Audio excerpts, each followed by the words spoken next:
கர்த்தருடைய பரிசுத்த நாமத்திற்கு மகிமை உண்டாகட்டும்.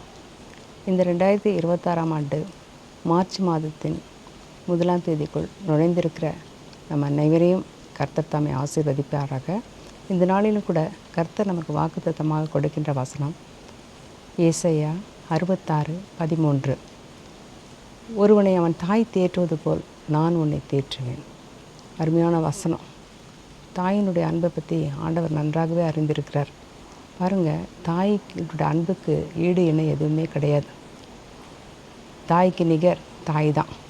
அதை நன்கு அறிந்த ஆண்டவர் அந்த இடத்தை தான் எடுத்துக்கொள்கிறார்.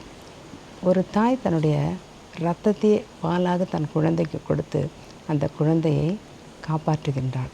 அப்படித்தான் நம் இயேசுநாதரும் தன்னுடைய சொந்த இரத்தத்தை சிலுவையில் நமக்காக கொடுத்து நம்முடைய பாவங்களை எல்லாம் நீக்கி நம்மை காப்பாற்றினார். அப்படிப்பட்ட தேவன் ஒரு வல்லமுள்ள தேவனாக நம்மோடு கூட செயல்பட்டு கொண்டிருக்கிறார். ஒரு தாயினுடைய அன்பு அவருக்கு நன்றாகவே தெரியும். பாருங்கள், தேவன் தம்முடைய குமாரனை இந்த உலகத்துக்கு அனுப்பும்போது ஒரு தாயினுடைய கருவறையை தான் தேர்ந்தெடுத்தார். இந்த தாயினுடைய கருவறையிலிருந்து தான் இயேசுநாதர் வந்தார். அது மாத்திரமல்ல, அவருடைய தாய், அதாவது கானான் ஒரு கல்யாணத்திலிருந்து கல்வாரி சிலுவை வரை கூடவே இருக்கின்றார்கள். அதனால் தாயினுடைய அன்பு இயேசுவுக்கு நன்றாக தெரியும். இஸ்ரவேல் ஜனங்கள் கூட முறுமுறுத்து கஷ்டப்படும் போது, அவங்க ரொம்ப பாடுகளும் உபத்திரங்களும் படும்போது, அவர்கள் அழுது புலம்பும்போது என்ன நடந்தது என்றால், ஆண்டவர் என்ன செய்கிறார்? ஏசாயா தீர்க்கதரிசியை உலகத்தில் உருவாக்கி அவர் மூலமாக வாக்குத்தத்தங்களை கொடுக்கின்றார்.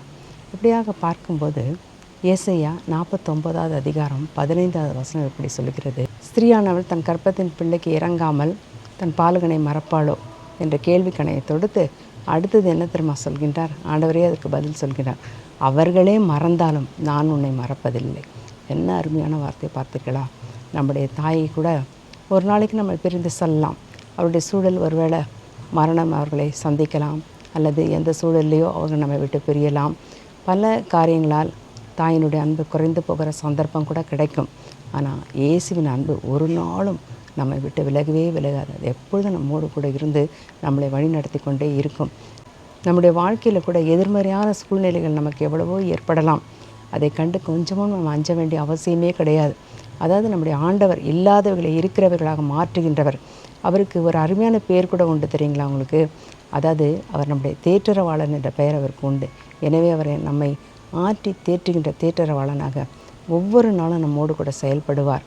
இந்த மாதத்தில் கூட காலடி வைத்திருக்கிற நாம் இந்த வசனத்தை சொல்லி, அதாவது ஏசாயா 66:13 வசனம், ஒருவனை அவன் தாய் தேற்றுவது போல நான் உன்னை தேற்றுவேன் என்று சொன்ன ஆண்டவர் என்னோடு கூட வந்து ஒவ்வொரு நாளும் என்னை தேற்ற வேண்டும் என்று சொல்லி நாம் அந்த வசனத்தை சொல்லி ஜெபிப்போம்.